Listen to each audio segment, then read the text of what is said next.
Moin Leute, heute habe ich eine neue Folge So schlecht kann man nicht fahren für euch. Wenn ihr mir eure Videos senden wollt, könnt ihr das an die jetzt eingeblendete E-Mail-Adresse machen. Legen wir los. Wie bringt man sich in so eine Situation?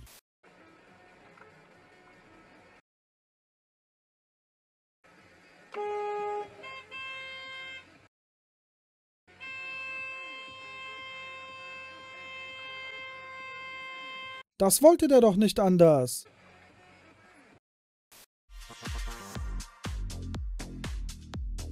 Das hat er nicht ganz zu Ende gedacht.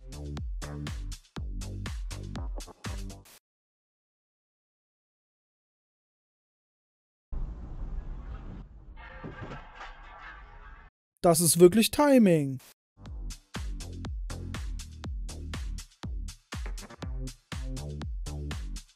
Das ist einfach Pech.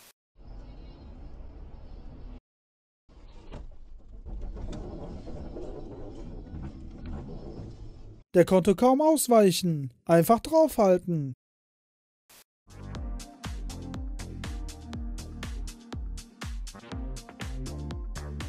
Der wollte anscheinend darüber.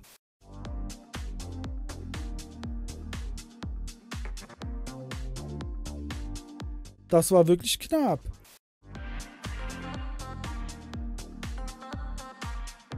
Für so eine dumme Aktion gehört er auf jeden Fall hinter Gittern.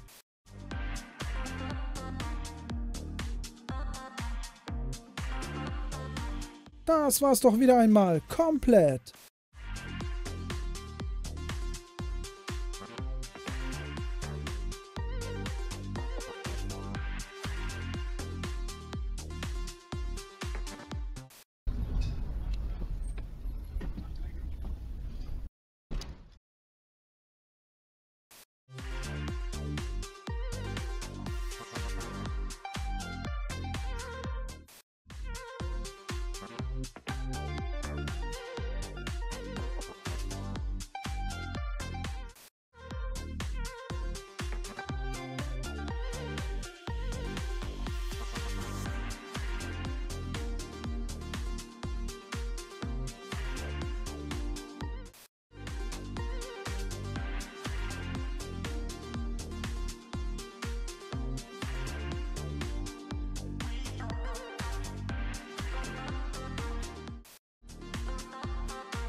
Freunde, welches Video fandet ihr am krassesten? Schreibt es in die Kommentare. Ich fand die Nummer 16 am krassesten. Ich frage mich immer, was sich solche Fahrer denken, wenn die einfach drehen ohne Rücksicht auf andere. Denken die wirklich, dass sie alleine sind auf der Straße? Und dass die machen können, was sie wollen? Das ist doch wirklich unnötig, wenn man nur kurz in den Spiegel guckt und man so eine Situation verhindern kann. Echt nicht mehr normal. Wenn euch das Video gefallen hat, vergesst nicht eine Bewertung dazulassen. Bis zum nächsten Video, Freunde.